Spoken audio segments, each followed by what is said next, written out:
अस्सलाम वालेकुम व्यूअर्स, आप देख रहे हैं फरी आइडियाज़ स्टिचिंग कोर्स की आज 10वीं क्लास आपके साथ शेयर करने लगी हूँ। उसमें कपड़े के बारे में थोड़ी सी हम इंफॉर्मेशन लेंगे कि कपड़े में आड़ा और सीधे का क्या फ़र्क है, किस तरह से आपने साइज़ लेने होते हैं, कहाँ निशान लगाने होते हैं। अगर आपने आड़ा और सीधे के बारे में आड़े और सीधे को मद्देनज़र ना रखा तो आपके निशान, आपके साइज़ सब कुछ ख़राब हो सकते हैं, आपकी फ़िटिंग, आपका सूट ख़राब हो सकता है और आपके सूट में बेइंतहा झोल और ख़राबियाँ आ सकती हैं।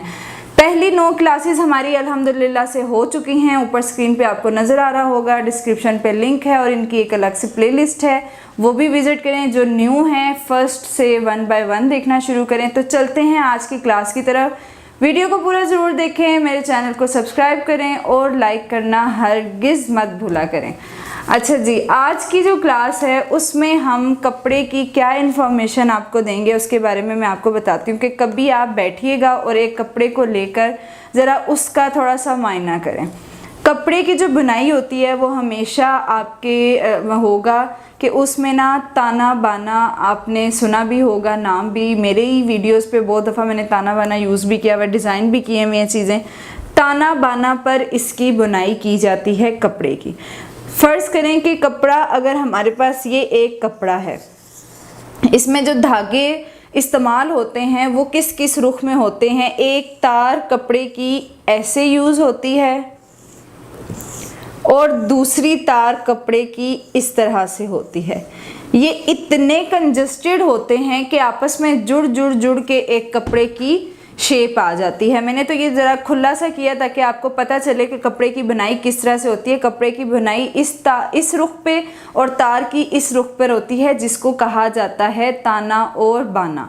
अब इसमें मोटे कपड़ों में, पतले कपड़ों में फ़र्क सिर्फ ये आ जाता है कि कहीं डबल ताना बना होता है, कहीं ट्रिपल ताना बना होता है और कहीं सिंगल ताना बना, ज़्यादा यही वाला मेथड यूज़ होता है। अब इसमें हमने बड़ा ध्यान रखना होता है कि जो आपकी ये जो आपकी सीधी तारें आ रही हैं, यानी सीधा जो ताना का रुख है, जो कपड़े के ताना का रुख है, इसी पर हमेशा एक परफेक्ट ड्रेस स्टिच हो सकता है, जबकि इस रुख को आड़ा रुख कहा जाता है। अक्सर आप लोगों ने ड्रेसेस देखे होंगे कि वो आड़ी शेप में उनकी कढ़ाइयाँ हुई होती हैं, जो कि आपके ड्रेस ख़राब करते हैं। यानी कि वो कढ़ाइयाँ जब होती हैं, आड़ा ही कपड़ा हमें स्टिच करना पड़ता है और उसमें हमें फिर बड़ा मसला होता है, हमें साइज़ खुले रखने पड़ जाते हैं और वो फिटिंग कभी बैठती नहीं है, कमीज़ हमेशा फिर जाती है। अब ये कपड़े में थोड़ी सी मैं आपको मिसाल देती हूँ कि जैसे कि आपके पास एक शर्ट का कपड़ा है, आपने एक शर्ट का कपड़ा रखा है, हमेशा कपड़े के साइड पे एक कनी होती है, जिसको हम एक कनी कहते हैं, यानी एक कॉर्नर्स। ये आप साइड देखें कि उसकी ना इस तरह से साइड होती है, उससे हम बहुत अच्छे से अंदाज़ा लगा सकते हैं कि हमने अपनी शर्ट की कटिंग इसी रुख पे रखनी है, यानी ताने के रुख में रखनी है। कभी भी बाना के रुख पे कटिंग हमने नहीं रखनी, वो आ जाती है हमारी आड़ी कटिंग। सीधी कटिंग का फ़ायदा ये होता है कि जब हम सीधी अच्छी यानी ताने के रुख पर कटिंग करते हैं तो हमारा जो रेव वाला हिस्सा होता है, वो बाना वाला, वो फिटिंग में आता है, उसकी वजह से हमारी कमीज़ एडजस्ट हो जाती है। जैसे कि अब यहाँ पे आप देखें कि इसमें कोई भी लचक नहीं है। जब हम इसको ताने के रुख में कपड़ा खींच रहे हैं तो इसमें कोई लचक नहीं है, जबकि हम बाना के रुख में कपड़े को खींचेंगे तो इसमें आप ये देखें कितनी लचक आ रही है। इन लाइंस के साथ आपको फील हो रहा होगा कि ये कितनी लचक है। इसलिए हमेशा बाना का रुख फिटिंग में रखते हैं। अगर आप बाने के रुख से कमीज़ को बनाते हैं, मतलब इस तरह आड़ी कमीज़, अगर आप आड़ी कमीज़ बनाते हैं तो आपकी कमीज़ कभी भी ठीक नहीं बन सकती, आपकी फ़िटिंग ख़राब हो सकती है, आपका घेर ख़राब हो सकता है, इवन आपकी कमीज़ फिरती रहती है हर वक्त। जब आप कपड़ा पहनते हैं तो आपकी बॉडी पे कभी भी सेट नहीं आती। अब ये मैंने आड़ा कपड़ा रखा है, जब आप यहाँ से गला बनाते हैं, ये आपकी फ़िटिंग आ गई, ये वेस्ट हिप, ये आपकी लेंथ आ गई।